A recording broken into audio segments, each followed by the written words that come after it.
Hakikat dan peranan model pembelajaran IPS. Secara umum, istilah inquiry berkaitan dengan masalah dan penelitian untuk menjawab suatu masalah. Rogers 1969 misalnya menyatakan bahwa inquiry merupakan suatu proses untuk mengajukan pernyataan dan mendorong semangat belajar para siswa pada jenjang pendidikan dasar dan menengah.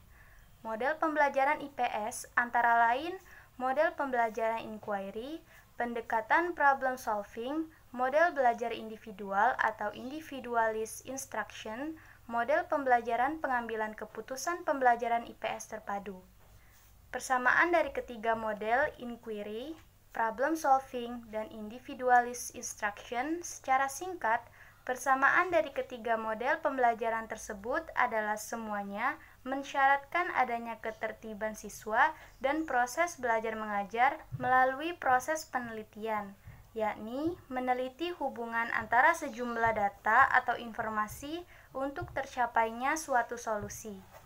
Perbedaan antara model pembelajaran inquiry dan model pembelajaran pengambilan keputusan Banks 1990 menyatakan bahwa tujuan dasar dari inquiry adalah untuk menghasilkan pengetahuan dalam bentuk fakta, konsep, generalisasi, dan teori.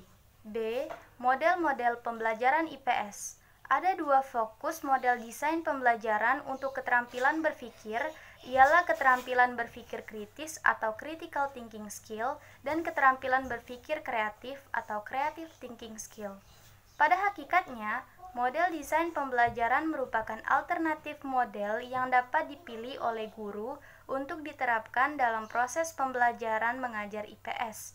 Prinsip model desain pembelajaran berpikir kritis dan kreatif memiliki beberapa kesamaan dengan inquiry.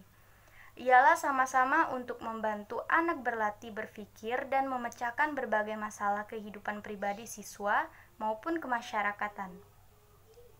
Sementara itu, strategi direktif memberikan kesempatan kepada siswa untuk menguasai dan memahami betul komponen keterampilan tersebut sejak permulaan. Strategi ini dapat digunakan apabila keterampilan berpikir itu agak kompleks sehingga para siswa memerlukan bimbingan khusus. Oleh karena itu, Bayer mengajukan sejumlah rekomendasi bahwa untuk menggunakan strategi ini, guru melakukan langkah-langkah berikut. Yang pertama, memperkenalkan keterampilan berpikir kritis. Yang kedua, menjelaskan prosedur dan aturan keterampilan. Yang ketiga, bagaimana keterampilan itu digunakan. Yang keempat, menerapkan keterampilan tersebut mengikuti langkah dan aturan yang jelas. Dan yang terakhir, menggambarkan tentang apa yang terjadi dalam pikiran siswa ketika keterampilan itu diterapkan. C. Implementasi model-model pembelajaran IPS. Pada uraian berikut ini akan dibahas model desain pembelajaran problem solving atau pemecahan masalah yang dikhususkan untuk pembelajaran IPS. Sebagaimana model desain pembelajaran inquiry dan keterampilan berpikir, maka model desain pembelajaran problem solving pun merupakan alternatif model yang dapat digunakan dalam proses belajar mengajar IPS. Pembahasan materi berikut ini akan lebih difokuskan pada uraian teoritis dan contoh praktis dalam memecahkan masalah, baik masalah pribadi maupun masalah sosial, sangat diperlukan karena pada hakikatnya maupun hidup di tengah lingkungan masyarakat yang penuh dengan benih-benih potensi munculnya masalah. Safek dan Armstrong 1996 mengemukakan bahwa sejumlah masalah ada solusi terbaiknya secara benar dan tepat.